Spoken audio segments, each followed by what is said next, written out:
Bl-edizzjoni li jmiss tal-lob tal-pajjiżi żgħar issir bejn l-aħħar ta' dan ix-xahar u l-bidu ta' Ġunju f'Andorra tħabbru dettalji dwar il-kontingent li se jkun qed jirrappreżenta lil Malta. Fl-edizzjoni ta' sentejn ilu li kienet saret propju f'pajjiżna, Malta repet il-kompetizzjoni b'total ta' 97 medalja fosthom 38 tad-deb. Waqt din tnedija l-ħamis filgħodu l-Kumitat Olimpiku Malti ħabbar il-kontingent li se jirrappreżentana f'din l-20 edizzjoni tal-lob fost aktar minn 800 atleta minn 9 pajjiżi Ewropej. Minn barra Malta l-pajjiżi jinkludu wkoll l-Andorra, Ċipru, l-Iżlanda, il-Liechtenstein, il-Lussemburgu, Monaco, il-Montenegro u San Marino. Tim Malta se jkun qed jikkompeti f'firxa wiesa ta' dixxilpini sportivi fosthom l-atletika, l-awm artistiku, basketball 3x3, ċikliżmu, ġinnastika artistika u ritmika, karat, rugby sevens, sparar, awm, table tennis u tennis. Xalina Attar, direttriċi f'dan il-Kumitat Olimpiku Malti, spjegat il-proċess tal-għażla tat-tim fejn irremarkat li ġew stabiliti standards minimi ta' kwalifika apposta b'kollaborazzjoni mal-federazzjonijiet sportivi rispettivi.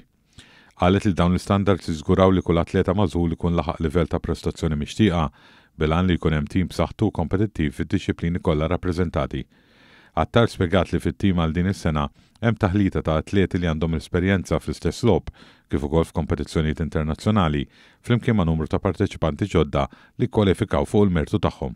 Bħala pajjiż jażel l-isports li ħajamel, ovvjament jażel x'jaqbel lilu u aħna bħala pajjiż li ħanieħdu sem nagħmlu l-kriterji tagħna u minnu nażlu t-tim. Fil-fatt it-tim ħajkun magħmul minn 108 atleti u 53 uffiċjali u coaches u medical u wkoll Malta ħatieħu 4 judges f'4 sports differenti li ħajkunu parti mill-judge team tal-lob.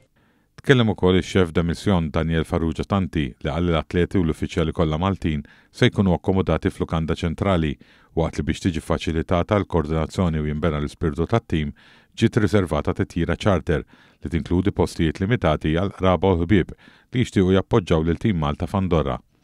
Il-President tal-Kumitat Olimpiku Malti Julian Paġ Bonello ħabbar li l-atleti li se jġorru l-bandira Maltija fiċ-ċerimonja tal-ftuħ se jkunu t-tennista Francesca Kurmi u l-atleta Gerrit Mikallef li ddeskrivihom bħala eżempju ċar ta' dedikazzjoni, konsistenza u eċċellenza sportiva.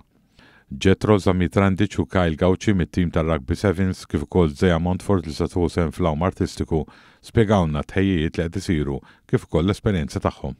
Preparations are mentally preparing for the competition, physically training hard, doing the routine many times over, so you get the endurance and the stamina, and for the competition you're ready and know what to expect. Ilna għaddejjin dal-aħħar sena bi preparamenti għall-lob tal-pajjiżi żgħar li jmiss.